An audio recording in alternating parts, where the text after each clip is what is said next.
Welcome to The Stacks, a podcast about books and the people who read them. I'm your host, Tracy Thomas, and today is our February Book Club Day. We are joined by the brilliant doctor, author, and now New York Times bestseller, Uché Blackstock. Uché was here earlier this month to discuss her debut book, Legacy, A Black Physician Reckons with Racism in Medicine. This time, she and I are going to be talking all about Ruha Benjamin's book, Viral Justice, How We Grow the World We Want. It's an inspiring and thoroughly researched book on the power of everyday choices and how they add up in the direction of large-scale societal change. We talk today both about virality towards justice and injustice, the curse of American individualism, and how viral justice shows up in the sectors of medicine, education, and a lot more.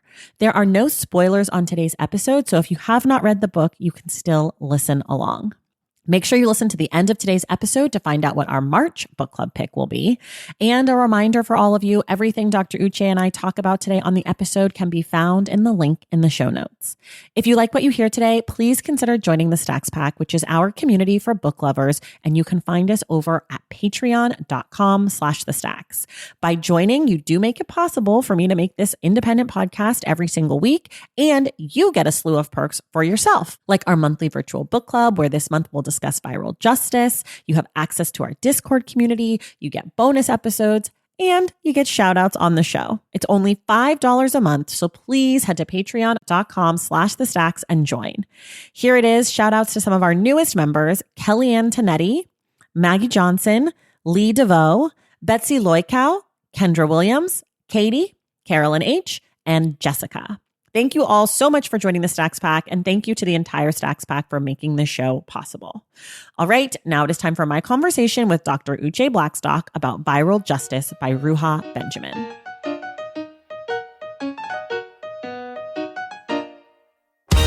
All right, everybody, it is the Stacks Book Club Day. I am joined again by New York Times bestselling author, Dr. Uché Blackstock, author of Legacy. Uché, welcome back to the Stacks. Thank you so much, Tracy, for having me. I'm excited to be back. I'm excited you're back. Since I last spoke to Dr. Uché, she became a New York Times bestseller, so I had to really throw that in at the beginning because we are so pumped about that. Today, we are discussing Viral Justice, How We Grow the World We Want by Ruha Benjamin. For those of you who haven't read the book, there's not really going to be spoilers because it's nonfiction, but just so we're all on the same page, this book is about sort of the micro actions people can take to make social justice change that is impactful and will grow in size like a virus, as the title, Viral Justice.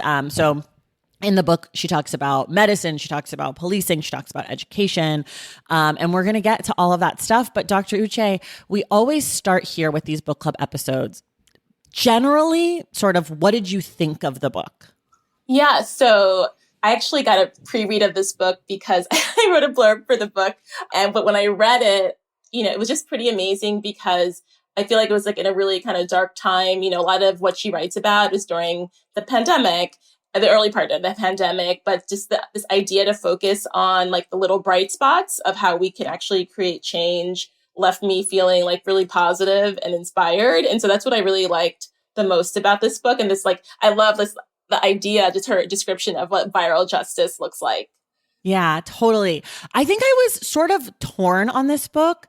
I love the idea. I generally really liked the book, and I really appreciate like Ruha Benjamin as a thinker and as an organizer and as a person who is in conversation with so many people whose work I love and admire. I mean, in this book, she mentioned like 5 or 6 people who have been guests of this show who like Miriam Kaba, you, Derica Purnell, Imani Perry, Tressie McMillan Cottom. I was just like, hey, friends, everyone's here. So I really liked that. I think my biggest like qualm with the book is that it feels a little 101 in places and a little bit of like, I'm going to teach you about racism. And I think like knowing Ruha Benjamin's work, I know that she's a real serious academic. And I think maybe that was the point of this book, but it just like felt a little like maybe it was doing too much, almost like trying to cover too many bases instead of going like really deep on some things. And I think maybe because I'm not the target audience, because I have read so many of the people that she cites, that I'm like, okay, well, I read Dr. Uche's book. So like, I know a lot about this. And like, I've read Medical Apartheid and I've read all of these people. So this book is like maybe too much of an overview for me. But I did really like it. And I really do appreciate her writing and how she sort of like tells all of these stories and puts it all together. I think that's like pretty difficult to do. So I think I would say like if I was giving it a grade, I would give it like a B plus. But I think because I admire her so much, I was hoping for like an A plus. Do you know what I mean? Yeah, I do think that she wrote it for a broad audience. Like I think it's for folks that, you know, this is like their first time coming to this. Like even though she is an academic, right? And usually writes for an academic audience, I noticed that her work, you know, has become like serving more of a broad readership. Yeah. And so I think for the broad readership, like this book, actually, like you said, like it is like 101, but it also has like chock full of information. Yeah. Well, I agree. Like that. So that's why I'm sort of torn, because I'm like, it's a little 101 in places, but also like there's a lot of things I got out of this book, or like pieces of information that I learned from this book that I was like, I mean, you can see here, people can't see it at home, but like these are all my tabs in the book. Like, yes, same. Exactly. Same. We both like tabbed like crazy. I usually don't take notes in my books, but I started taking notes in my books because of this one. Like, Me so like, too. I'm not saying that like there's nothing good in this book for people who have done other reading, but it just like, at times I think also maybe that it was because like the tone is so hopeful, which I know she says is a choice, but I'm such a negative person that I was like, okay, Ruha, like we're not going to cure racism by like planting a garden. You know, like I'm just such an asshole. I know, but she's not always hopeful. I mean, there's sometimes like, there's some areas of it where I'm like, okay, like you really are being you're being a realist about this. Yes. And I think those are the parts I like the most. Yeah. Exactly. Yeah. So, but I know what you mean. I mean, the cover itself is a hopeful cover, right? Like, yeah. And she says she's hopeful. And I think like one of the things that's really interesting when we think about this book is that she wrote it during the pandemic, after Black Lives Matter summer got started, in response to what she was seeing. And I think that in that moment, when I go back to that moment, and I'm sure when you go back to that moment, there was a sense of like, of hope as a Black woman that like maybe people were going to listen to me, or like maybe people were going to take my work seriously. And like I got an influx of followers and all these people telling me like, we're going to do the work and we really care. And so I think that like that tone shows up in the book. And there's a line where she says like, something's changed in the air. And I think like maybe and on her part, and certainly on my part, there's some naivety like to think that things would change that quickly. And like I think it's just sort of like a slap in the face to read this book and be like, why was she so hopeful? Well, like why were we so hopeful? Well, especially like in you know, early 2024 where we are right now, looking back and seeing like politically what's been happening especially over the last few months, like just the rollback in DI measures, and just like putting that in the context of this book being like, oh, yes, you were hopeful, but you know what? People still suck. I'm sorry. Yeah. People still suck. And they really, we're seeing that like in like the SCOTUS decision and, you know, at Harvard with the president, Claudine Gay. Yeah. Yeah. And like, even just like, I'm thinking in 2020, I'm sure she probably turned in the book, or maybe she turned in the book around the time of the Joe Biden election in 2020. But, you know, that was the whole, like, listen to Black women saved us again. Like there was all of that energy that is just like really gone right now. And so I think reading it now, it just felt like, Ruha Benjamin, I wanted you to tell me the truth, and like you got wrapped up in it too. But I understand how. Like it's not like she was purposefully being overly hopeful. Like I think she genuinely believed, as a lot of us did, that maybe like it was time for a change. And I think maybe, you know, we didn't think about how the other side was also wanting a change. Like, well, yeah, that they were going to fight back as hard as we were going to fight. Yeah. And I mean, she talks about, I don't know if she actually says this word for word, but one of the notes I took was like viral justice versus viral injustice. And like, as much as we want to do like these little things to make changes, the other side is doing these little things to make changes. They're challenging books. They're challenging each book individually. Like that is a viral act of a viral injustice, right? And that each book ends up becoming all of a sudden, now we can't teach any Black authors, or like now we can't teach any queer authors. And that virality like isn't necessarily good or bad. It's not a moral or a value judgment. It's just a technique or a tactic to sort of making change. That's so interesting because like the way that she chose to frame viral, like this viral justice, but to do it in a positive way. I initially thought that was interesting because as a doctor, right? When I hear virus, I think bad.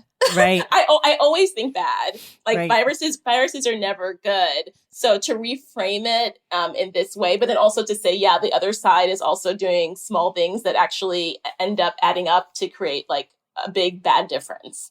Yeah. And so just for listeners, like if maybe you didn't read the book, or just to kind of recap, when she's saying viral justice, she's talking about virality as something like that we can learn from, and that it's a model for spreading justice and joy. And that by doing these little tiny things or small community things that you can inspire and invoke change in your community that could eventually like grow bigger and larger and take on, you know, become policy or whatever that looks like. Maybe it's not policy, maybe it changes how things are done at your school, which then maybe gets brought to the school board, which changes how it gets done in the district, or what, you know, I don't know how these things work, but that's sort of the premise, is that something small can spread, you know, if it has support, and that each person has their own plot on which they work. So, you know, my plot is this podcast, I think. Yes. Like talking about this stuff on this podcast and having experts on to explain a lot of this thinking so that it can inspire other people. And obviously, Dr. Uché, your plot is medicine.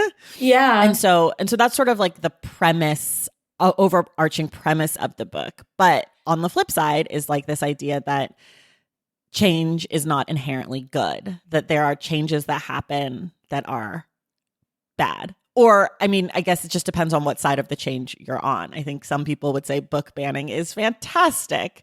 Those people who want a book ban. I would say not so great, not a great idea. Yeah. And can I just add that when I think about the book and the issues that she, you know, we think about social justice and all of the issues that she addresses that you mentioned earlier, like, you know, education, mass incarceration, health, right? I also think like sometimes it feels so overwhelming to people to think about like, how can you create change? And I think kind of what she's trying to do in this book is to talk about like, what are things you can do like on a manageable, smaller level to feel like you are making a difference, because you really are in the big scheme of things. But like, here are examples of little ways in all of these different areas that you can make a difference. And a lot of times, like when I talk about, you know, health equity advocacy, or like, how can we make a difference in terms of healthcare outcomes? People are like, it feels so overwhelming. And I'm like, I know it really does. But look at what's happening hyper locally or locally. And maybe things seem a little bit more manageable for you that way. Yeah, I think that's right. Like that it's like trying to inspire people where they're at, and not saying like, you don't have to become a congressman to like make change, or you don't have to become the director or the CEO. You can make change on your local or like communal level. Exactly. And so she does outline what the 3 types of movement work are. She says it's dismantling harmful systems, providing for needs, and then creating alternative structures. And my reading of that is that all 3 of those types of work are all places where you could make your own viral justice moment. But all 3 of those things are needed, not necessarily from you, individual person impacting change, but all 3 of those things are needed to continue to do the work of, you know, rebuilding a world that we want to have. I think one of the things that I wished was more in this book, I wish there were more examples of what people had done and how that had impacted or like how it had become viral. You know, like I wish she took, like, she talks about the solitary gardens, and I was like, oh my God, this sounds amazing. And I also love in the book how she outlines so many organizations. Right. She names so many organizations and lifts them up in their work. Lifts them up, and like you can go and Google them and find them and be like, oh, maybe I can, you know, start, like maybe I can join in this moment. But I wished that she explained like what happens for the people who are incarcerated, who are engaged with the solitary gardens, and how that work has changed maybe their lives. Does it change recidivism? Does it not? Like, does it change policy within prison? Does it not? Does it change something about the environment? Like, I just wanted to know more of what kind of impact these little things could have, because I think that would have inspired me more. Yeah, I think like it felt more like this was a snapshot, like a snapshot in time. These are the little things that people did, but there was not much like follow up in terms of, you're saying like what was the impact, or like how was it viral? Yeah, exactly. But when she does give us those moments, I'm like, oh my God, I love this. I could like read a whole book of just like you list, like each essay is just you telling me what these people did and how it changed things. I mean, I'm be curious to hear what you think, because you're a doctor and you were, you know, you're an ER doctor. So you were really like on the front lines of COVID. Did you get the sense like in 2020 and in 2021, and I guess even up through now, that COVID was different as far as its impact on how people interacted with each other or like thought about each other? And has that changed over time? Like, do you mean just in terms of socializing, or? I think, like, I mean, like, I guess in my mind, COVID, you know, held up this like magnifying glass of all the things that were wrong. But I also think that I sort of took stock of what it meant to be in community with people and in the world. And I'm curious if you felt that from just your patients and the people around you. Yeah. I mean, I think like, it's like this, again, this idea of a virus, like it's, you know, it's something that is infectious that can be passed on from one person to another. So then this idea of like what you do as an individual, it matters, and it has impact on other people, and it can actually have a ripple effect. So that's why, like, you know, this idea of like community care, I feel like came up a lot, especially with regards to communities of color, because we knew like we were more likely to be working in positions where we were exposed to the public. We were most likely to be in multi-generational housing. And so it really did matter like how we behaved in terms of like, you know, wearing masks or like getting vaccinated, all of that. So yeah, I do feel like those conversations came up, and she talks about like, you know, a lot of the mutual aid that happened in the pandemic. And that's, I mean, to be honest with you, that's how, because I was very much in the academic silo, that's how I learned about mutual aid organizations. Like a lot of people are bringing food to elderly people so they don't have to go out to get it, right? So they don't expose themselves. Right. So I found about these like little ways that we can help each other and be in community with each other. And even though, so I've been a doctor since 2005, I had not in my like career ever had a moment like that where we actually were thinking about how we behave in community to other people. Do you feel like people are still on that, still have that energy now, or do you feel like that's No, because I feel like, especially in the United States, like we're such an individualistic society, and one that is like propped up on this idea of personal responsibility, that people are like, okay, as soon as things like seem like they're okay, like, okay, all right, back to, and I also think it's human nature. It's like back to, you know, how I was like living before this, like, you know, this disgusting bug came around. So I think, like, just hearing what you're saying, I think for me, and I have been talking about my abolitionist journey and like doing a lot of reading around that and thinking a lot about it. And I think for me, the hardest part is that I am an American. I was born in America. I was raised by people who were born in America. My family has been in this country on my dad's side, I think, you know, since slavery, my mom's side since the early 1900s. Like, I have a lot of like American energy. And I think what's the hardest part about abolition work is that it takes a community-minded approach to everything. And I can be extremely selfish and I can be extremely individual. And I think like reading this book, I think that's part of where my frustration came, was I'm like, this is too fucking hopeful. This isn't going to work. Like, we're horrible people. We need to be told we're horrible. And like, COVID was definitely a magnifying glass for so much that's wrong. But I think like in this book, this interconnectedness that she talks about, the Siamese crocodile, the one stomach that fights over the food, like that is so me. And it's so hard for me to think outside of that. And I think that was one of the things that I took from this book where I was like, okay, maybe you're being harsh because you're not where you think you are in your head. You're not actually there, like in your heart. Like you haven't actually come to like the community work yet. So that was a bit of a wake up call for me. Yeah, I mean, I think, of course, because like we absorb all this cultural messaging around us that is like anti-abolitionist all the time. Like that's what we grew up with from the media, from our families. We absorb it all in. But like I remember, and I write about this, like in March of 2020, I was working in urgent care. And even though it wasn't the ER, we were still seeing so many patients with COVID. So I started writing about what I was seeing, that I was worried that communities of color would be disproportionately impacted. And so I remember I was interviewed about it, and they were like, what do you think? Like, what's going to be the cost of this pandemic? And, I was like, lives, but also humanity, because I knew just like how we saw like white New Yorkers literally like flee New York City when like in April and May of 2020, like people who had money and people who have means were like, I'm out. Right. Like, I don't care about all the other folks who have to stay here. So like, that is just like who we are fundamentally as or as Miriam Kaba says, USIANS. USians. USians. Yes, exactly. It's hard. It's hard because it's like, I want to be a good person in community with others, but I'm also like, I don't want to die of COVID. Like I understand that impulse. Not that anyone wants to die of COVID, right? But just like, it's really hard when I think what this book does really well is remind the reader that we have an obligation to be in community with each other if we want change. And that sometimes means like doing a thing that is not necessarily personally the best possible thing for you and you alone.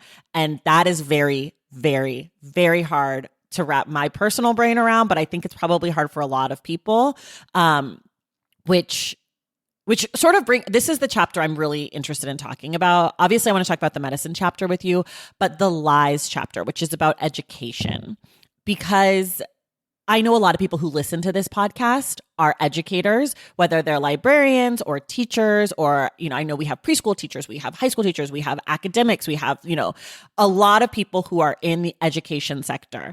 And one of the things that made me feel rage in reading this book and thinking about like allies in education is how schools can be teaching anti-racism. They can be in liberal pockets. They can have, the best of the best, whatever, but they're still criminalizing Black and brown children at a higher rate. That they're still, even in these spaces that think that they are, I don't want to say woke because that's so pejorative now, but think that they are progressive. Exactly. Think that they're progressive. Teachers whose classrooms, they think that they're progressive. They think it's a diverse space. They think they're doing all the right things. And then you get this quote in the book that says, for every 20 Black girls in school, 2 will be suspended, compared with 1 out of every 167 white female students. And this is going unchecked in these spaces. Like, to me, that is that individualistic where it's like every teacher's like, oh, well, I assigned Toni Morrison, so I'm doing it right. I believe that Black art matters. And it's like, but baby, you just sent the 2 Black girls to be suspended. I know. And not the 167 white girls. Right. I actually had to post it on that page too, for that quote. But that's why, like, a lot of times, and then this pertains to every social institution, education, healthcare, criminal legal system, but like really thinking about what happens like at a like ideological level. I call it the four eyes of oppression. I don't know if you've heard of this. Like, no, say it. So ideological, interpersonal, institutional, and internalized. So they're the ways, all the levels at which oppressions work, oppressive systems work. And so a lot of times I think, maybe educators, they think about they think about it in a very lofty way, what racism looks like, right? Like these covert policies, as opposed to also what happens on an interpersonal level, like how they're so who cares if you are, you have the anti-racist curriculum, but if you're making these decisions that are like anti-Black with regards to your patients, with regards to your students, right? Like, sending them to detention or, just like kicking them out of school and not recognizing how your anti-Blackness plays out interpersonally, then you are like, it doesn't matter if you're thinking systemically or institutionally. Right. If interpersonally, if you're perpetuating what's happening institutionally, and people don't recognize that, they're like, oh no, I'm so progressive because this is what I'm doing in my classroom, but then you're also doing this other piece too. Right. And that also like that working on yourself, because I think a lot of people, I hear that like I'm reading the books or like I joined a group or I, go to these speaker series or whatever, that I'm working on myself. So therefore I'm doing the work, when in actuality, that's the very, very start of the work. And the real work is how are you engaging in these spaces when you are the person with the power, right? It's not about what you do when you are the person who is on the receiving end of the power. If you're a teacher in a classroom at a public school and the superintendent or the district tells you something, you are not the person with power. So how you react in that moment is not the question. The question is, how do you then turn that around on your students or their parents or whatever that looks like? Yeah, exactly. And so there's one thing I talk about a lot in the talks I give about these equity choice points, like these areas that, these instances where we all, regardless of what role we have, if we're a teacher, we can either like make a decision that goes with the status quo, or we can make a decision that's more equitable, right? And that where we're thinking about like, what's going to happen to my student if I'm going to put them in detention or I'm going to suspend them, right? Like really to step back and say, okay, this is like something I've been making these decisions about these students, but I need to do it differently. So like there's an equity choice point that we all have opportunities where and power is relative, but we all have power within whatever role we have, especially teachers. Yeah. So I challenge teachers, or educators rather, to think about what are the opportunities where they can really engage with these equity choice points in like whether it's what you decide to read or a decision you make about a student. Yeah. And I think it's hard, again, maybe this is just me, but my feeling is it's hard sometimes to be in power when you are sort of in the middle, right? Like where you're like middle management or you're a teacher. It's like if you're a teacher, you have power over your classroom, but you don't have complete and total power over your classroom because there's people above you. Right. But I think sometimes it's hard to own the power that we do have. And I think this book is really an invitation for that, right? She's really telling us, look, this is your plot. Your plot is your classroom. There might be constraints about what you can do. Like you might be in Texas or Florida where your governors are telling you can't teach that or you can't talk about that. And I don't want anybody to go to jail or whatever over something like that. But there is power that you do have in your classroom. You get to decide what punishment looks like or what rewards look like. Those are in air quotes. You get to decide what, as you're saying, what is equitable. You get to decide these things, and that when we do have these moments of power, we absolutely must take ownership of that and treat it with respect and be gentle with our power and be like forgiving and generous with our power and not become the dictators of our classrooms or our schools or our patient rooms or our podcast or whatever your plot is. Yeah. These are the things I think about all the time because I have two little Black boys. They're 7 and 9 years old. In elementary school, they go to a majority Black school. Most of the teachers are Black, but like I was very intentional about that because I was worried about how and I'm still worried. I still get worried about how they're going to be treated, differently, punished more. And we have the statistics that back that up other than their white peers. Like it's a real thing. Well, I'm currently going through a situation with my kids' white school and they're in preschool and it's not great. And I will be making some changes for their elementary school because it's not okay. And my kids are, they're mixed and they're very light and like they don't present necessarily if you don't know that they're Black, but I'm so hypersensitive to it and I'm so aware of it. And honestly, quite frankly, even if the teachers don't think of them as Black, no kid deserves to be treated that way regardless, Exactly. And so it's definitely like a challenge. Education's really a challenge. And she talks about in the book, like allyship. And I love what she says about allyship, because she basically shits on it. She basically says that, let me find this quote, because I've always felt icky about it. Like, I never like when people tell me they're an ally, and I never like to call myself an ally. And I'm like, Yeah, here's what she says. She says, the language of allyship doesn't make any sense, as it implies dominant groups are doing something for oppressed ones, but don't need saving themselves. Which is like such an LOL line. Like, I literally was like, oh, boop, there it is.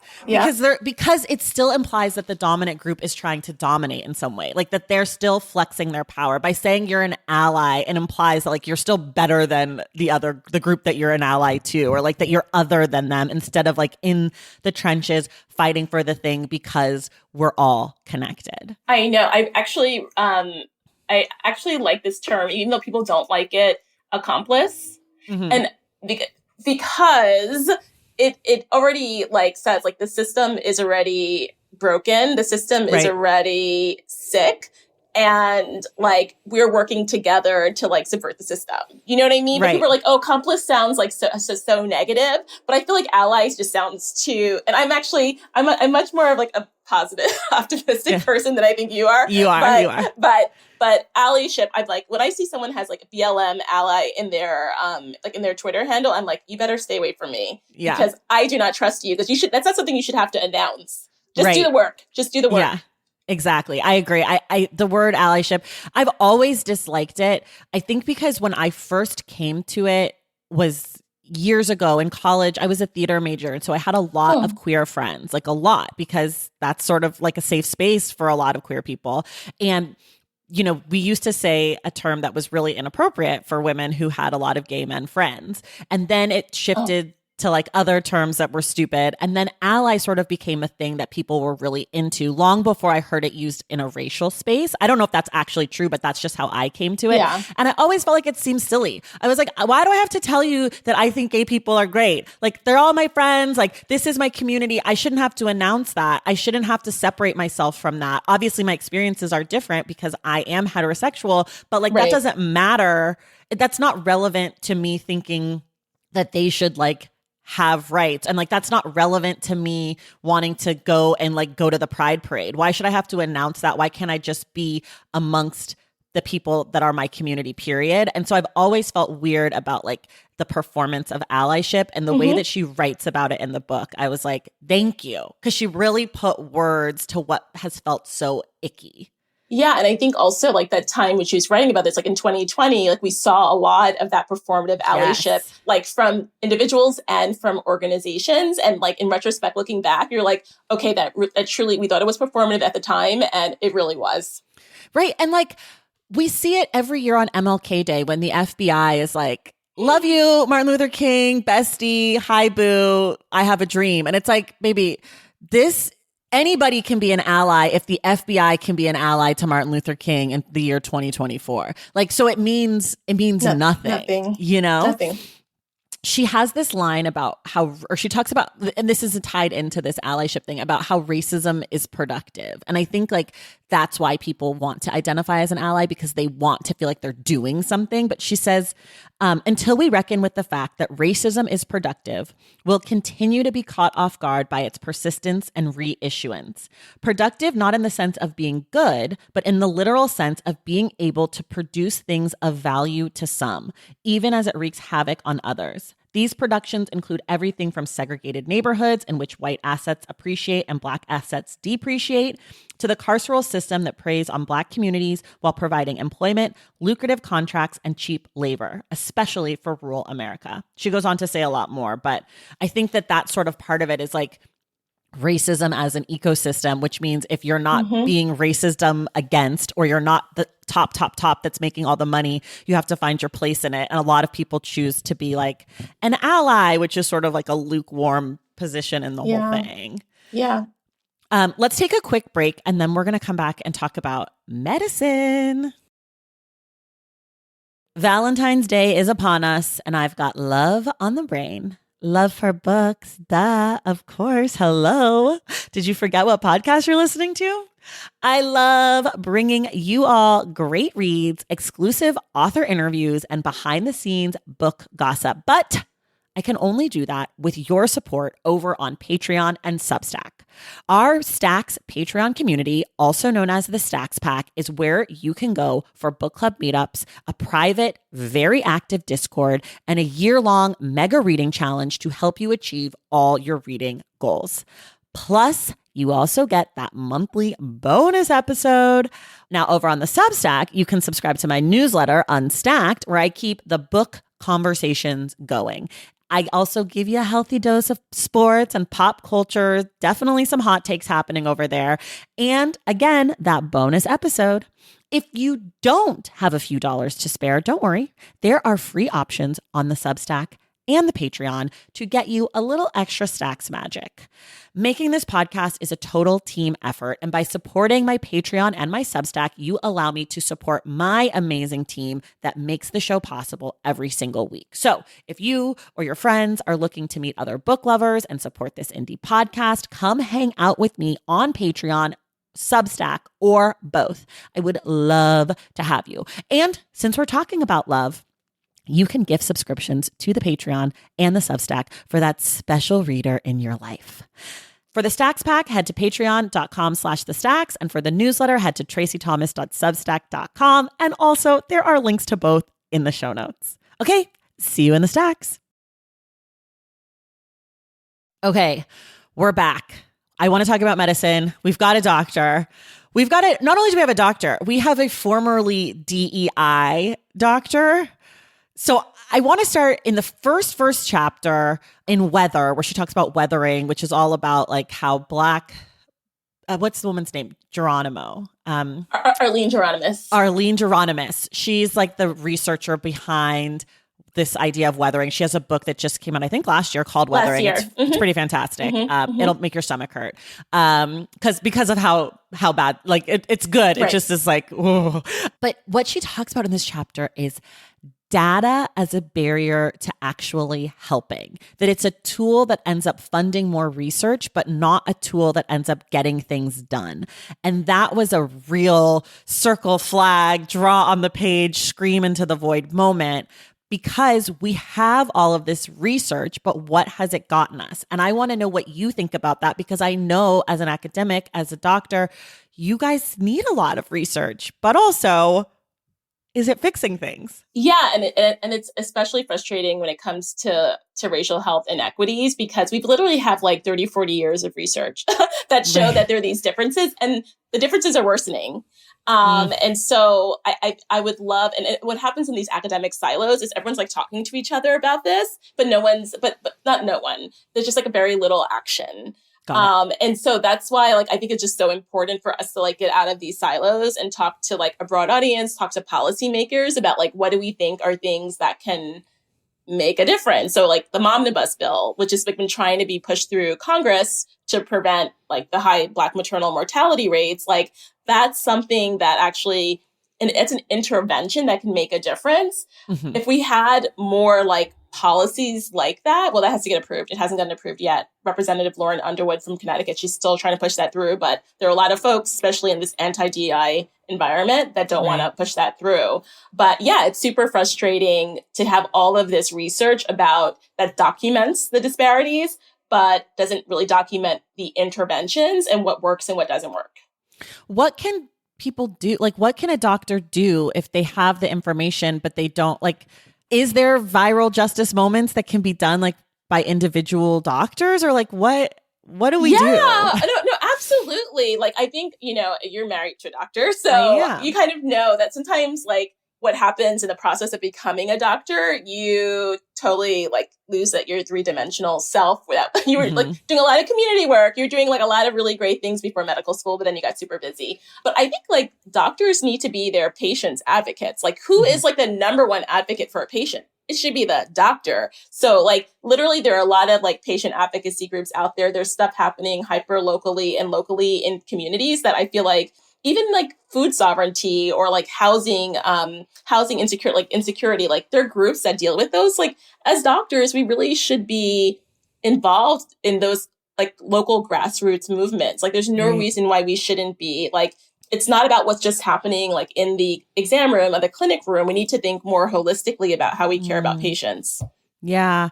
I always think about, so a few years ago in California, marijuana got legalized. Hmm. And my husband, as you know, is an OBGYN. And something that came up was that if women tested positive for marijuana, it used to be something that like automatically went in their file and then Child Protective Services because it's drug use, et cetera, et cetera. And then the law got passed and individual doctors were sort of left to make that call, which I was very upset about, obviously, because it felt like a not good thing to leave up to individual doctors. And it felt like a very dangerous thing for women and their newborn babies. And I feel like people who are not necessarily very closely tied to the medical system, who just like go to the doctors for their checkup or whatever, don't understand how much power doctors have on something as small as that in a state where it's legal. Right. Well, I mean, like Dorothy Roberts writes about this, like how the healthcare system also is like an extension of the carceral system. Mm-hmm. And so that's how like physicians can be complicit in police that, officers. Right? Right. Police officers. Right. Exactly. And so like there was even a study that came out, I think it was like 2 years ago, that showed that Black birthing people are much more likely to be drug tested than white birthing people, even though when you look at the results, white birthing people are more likely to test positive for drugs in their screen. But again, like we actually need, for physicians in that position where they're getting a positive drug screen, they need to be surveilled themselves. They need to be surveilled, right. But they also need like some sort of support and context for what do you do with that, right? Right. Like there needs to be some oversight where individual healthcare providers are not making decisions that could totally derail someone's life, take their child away from them. They end up in prison, right? Like literally it has like repercussions that I think that health professional probably doesn't even think about. Yeah. Yeah. There's a statistic in the book about how racism is the risk factor for Black birthing people and not race. Mm-hmm. And that African-born birthing people and white USA-born birthing people have the same maternal mortality risk, and that Black Americans just 1 degree. Like it doesn't mean if you have a Black parent who was born or an African parent who was born and then you were born in the US. Once you were born in the US, it's done for you. Mm-hmm. But if you come in from outside or you're a white USA born woman or birthing person, you like that's crazy to me. I know. And that's why like, when I talk about like racism versus race, I think it's really important that we don't like conflate the two terms. Because like for a long time, like in med school, I was learning that like race itself is a risk factor for certain diseases. So I actually thought that meant, okay, there's something like biologically wrong with Black people. Like sickle cell. Right, exactly. But really what it was, it's how racism, exerts its like horrible force and, powers on our bodies. Like it's racism, the practices and policies that makes us sick. And I think that stat that you use is such a powerful stat to say like when African immigrants come to this country, like they're doing as well as white folks giving birth. But after one generation, literally their complications worsen and the outcomes worsen, and they are doing as poorly as Black Americans. But I think that's like that's the example that you need that shows like there's nothing wrong with Black folks inherently. There's something very wrong with the environment that we live in that is like it's compromising our health.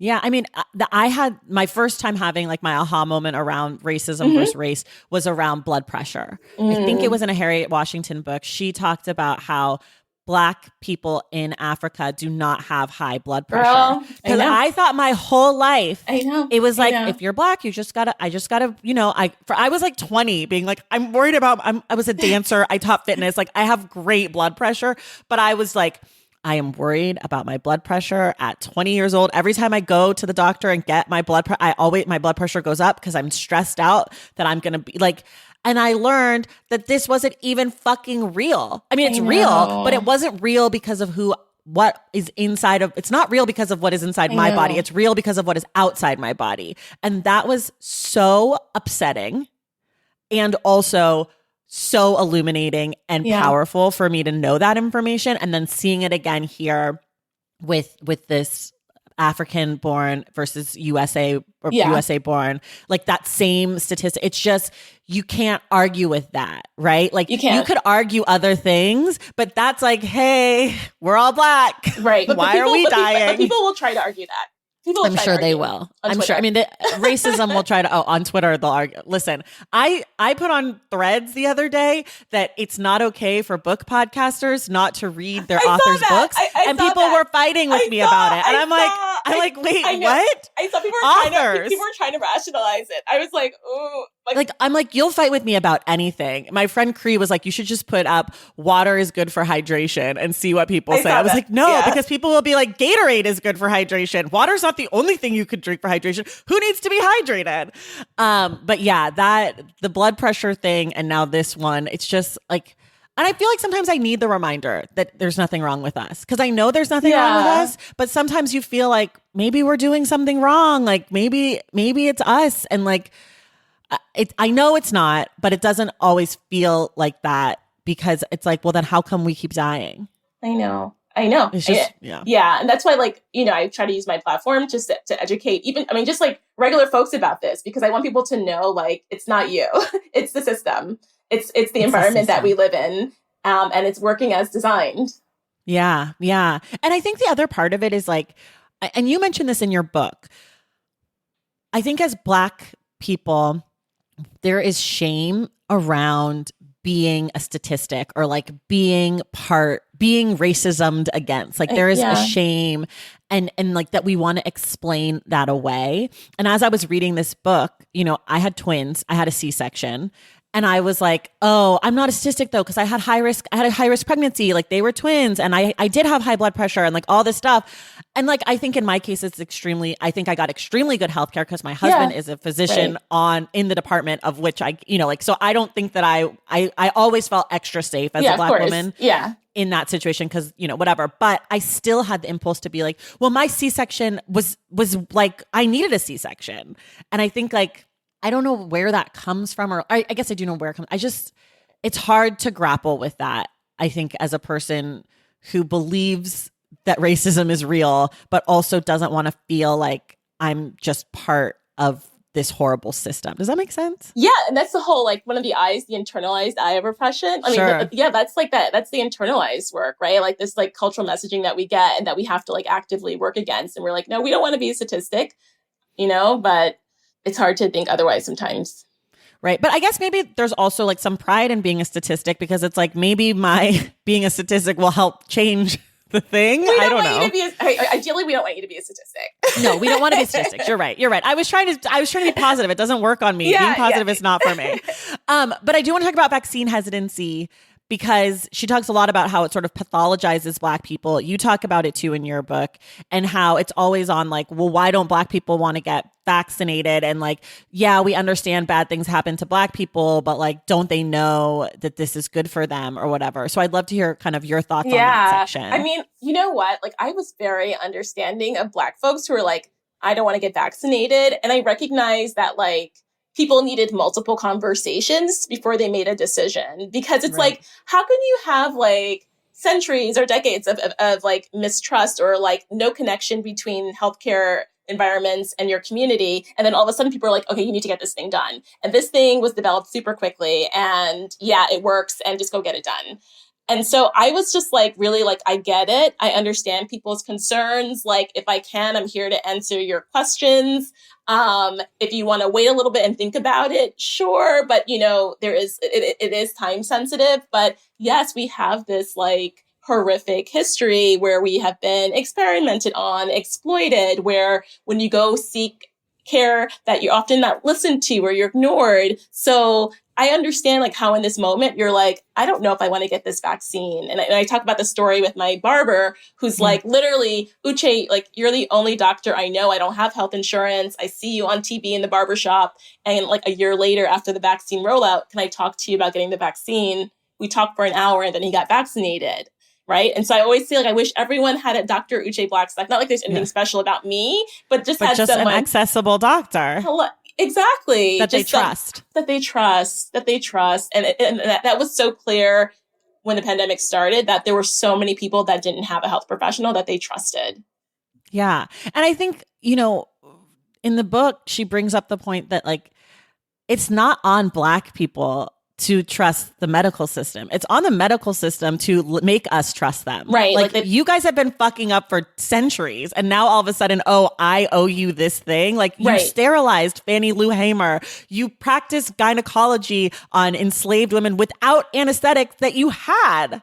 Like, right. You like, did so, you know, obviously Tuskegee, like there's so many examples. so Henrietta many. Lacks, like you wrote about it in the book. There's a whole book called Medical Apartheid. Go read that. Like Killing the Black Body will tell you more. Like there's just so many places that Black people have been screwed over by the medical system that this disingenuous argument of like, well, why don't Black people trust vaccines? Is like, it's so gaslighting. Right. Well, exactly. And that's the whole thing about like, I mean, it's so American, right? Like to put it like a personal responsibility to say, oh, it's because individual mistrust instead of what Ruha talks about, this institutional, trustworthiness, that institutions have not proven themselves trustworthy ever.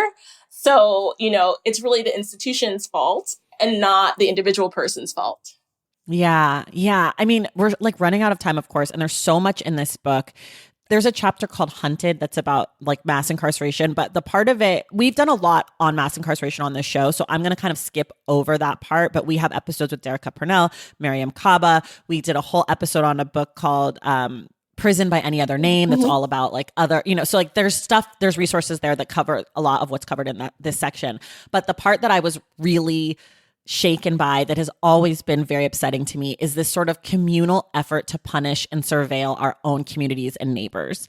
We sort of got at this a little bit with the education, definitely with the doctors, but like these citizen apps, Nest Camera, Nextdoor, and that white women are sort of at the forefront of this kind of work. I think that white men are doing sometimes way more violent, way more covert, way more quote unquote legitimate versions of this because they are more in these powerful positions or whatever. Yeah. But I do think that it's really interesting that white women have sort of become the protectors of the home front, if you will, and are all up on these apps and all up in this like tattletaling on the neighbors. And I don't know. I don't have anything smart to say about it, but it definitely was something that I was circling big time in the book. No, absolutely. And I mean, I love like the work Ruha has done with like, AI and technology and how technology actually can be used for bad and how it can actually worsen situations, for Black folks. And that's such a great example of how these apps are used and still used. Like, I feel like my neighbors, are on these apps and then posting to our listserv about shooting that happened at, 2 a.m. and this is what the suspect looked like. And it's just like, okay, this is too much. But again, It's like these apps are like perpetuating the like white anxiety, right? That people already have. Right. And like, they're doing all this work of like, this is what the person looked like. It's like, you're already paying the police plenty of money to do that job. You don't need to do the job for them. Like, you don't need to, they're not outsourcing to you unless they're giving you a cut. There's no reason for you to be policing your neighbors. And it's just. No, I know. I even had like a neighbor say, oh, I saw someone use one of the parking spaces in our parking lot who doesn't live here to run to the supermarket to like, to get groceries and I said, yeah. I said, what? So, and the person seemed to be limping or, be an older person. I'm like, wait, so we are surveilling people that are using our parking spaces because they can't get to a closer spot to the supermarket? Right. And like, so what do you want to have happen to that person? Yeah. Like, that's the real question is like with all of this. So, okay. So you found out somebody did a bad thing. They parked in a spot that wasn't theirs to go to the store. What is it that you want now? Do you want me to go track them down and beat them up? Do you want me to have them arrested and sent to prison? Like, do you want me to make them move their car, go to the grocery store, find them, move their car, and then like, do you just want to ruin their day? Like, so what? So what? And I think like we're so obsessed with punishment and criminalization and surveilling each other and being in each other's business it's just like, ick. It's so icky and it's gotten out of control and it's only getting worse. Like, I know the monitoring of every single thing. and the tattletaling. Like, I'm just like, right. okay. And unfortunately, technology is not a panacea, and it's going to make these kind of interactions worse and amplify them. Yeah. Yeah. And then the last thing we didn't really talk about, and I'm not really an expert here, and I think that I have the place that I have the most to learn was like the grind chapter about sort of like labor and union stuff, because I don't really understand that. I think that's probably where I need to focus like my next line of thinking. And I know there's some great books. What? So you're so smart. Well, I don't get it. I'm like, I've never really, I'm in a union now. I'm in SAG-AFTRA for the first time because of a thing that I did, but I am not really in, like, I support unions. I'm excited about unions, but like, I don't really understand the workings of them because mostly I've just been sort of a freelance person my whole life. But I think like, and this is probably my fault too, like we're not talking enough about workplaces as spaces for abolition. Like that we're not thinking about them outside of workplaces that are like doctors' offices or education, where there's a direct line, but like, who's hustling, who's making the money, how are they making the money, how are they being treated? And there's that story in the book about the CEO who's like, okay, I'll make $70,000, and everyone laughed in his face, and now it's like they make billions of dollars. Right. It like, actually was a positive thing for the company as a whole. Right. Yeah. Yeah. And like that scarcity as a company ethos is like not ideal.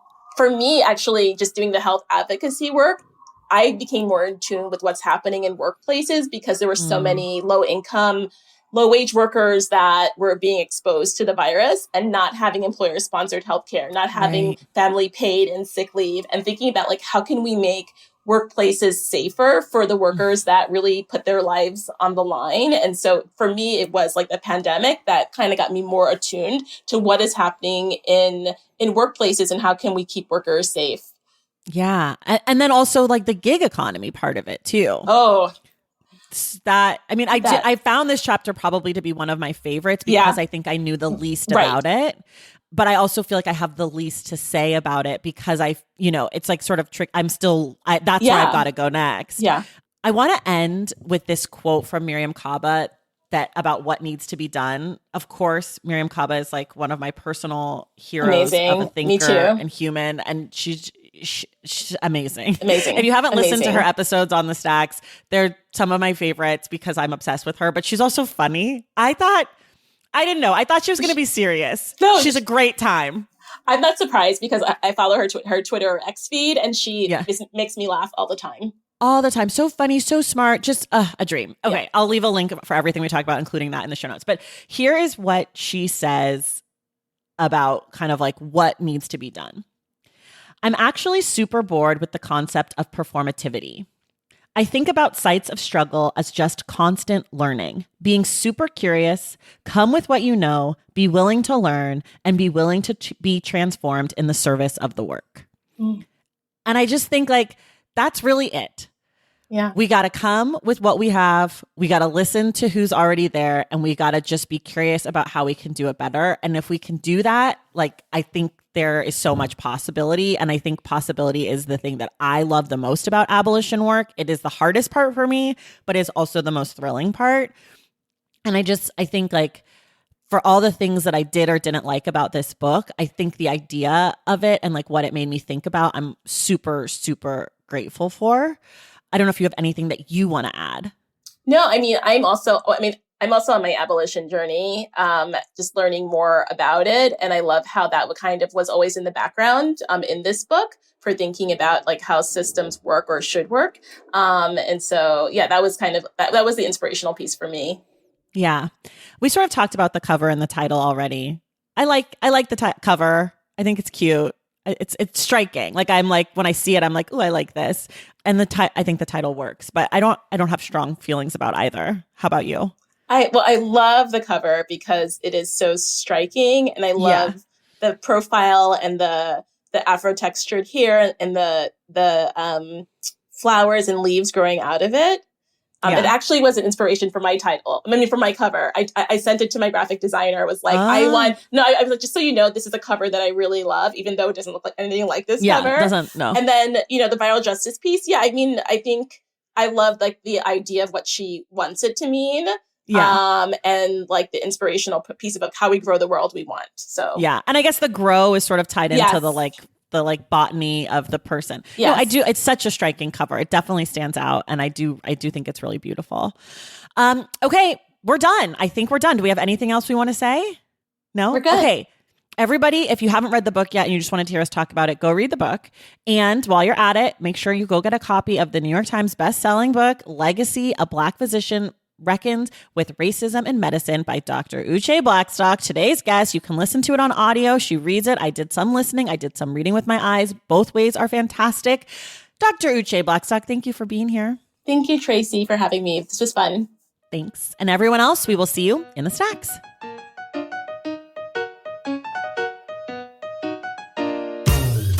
All right, y'all, thank you so much for listening. And thank you again to Dr. Uché Blackstock for joining the show. I'd also like to say thank you to Shelby Mislick for helping to make this conversation possible. All right, drum roll, please. It is now time for our March book club announcement. We will be reading Interior Chinatown by Charles Yu. This best-selling and National Book Award novel follows a seemingly generic man who wants to be the protagonist of his own life and finds adventure in a nearby restaurant. You'll have to tune in next week on March 6th to find out who our guest will be for our March 27th discussion of Interior Chinatown. If you love this show and you want inside access to it, you want to support the work that we do here, go to patreon.com/thestacks and join the Stacks Pack. Make sure you're subscribed to the Stacks wherever you get your podcasts. And if you're listening to us through Apple Podcasts or Spotify, be sure to leave us a rating and a review. For more from The Stacks, follow us on social media at The Stacks Pod on Instagram, Threads, and TikTok, and at The Stacks Pod _ on Twitter. And you can check out our website, thestackspodcast.com. This episode of The Stacks was edited by Christian Duenas with production assistance from Lauren Tyree. Our graphic designer is Robin McCrite, and our theme music is from Tigirigis. The Stacks is created and produced by me, Tracy Thomas.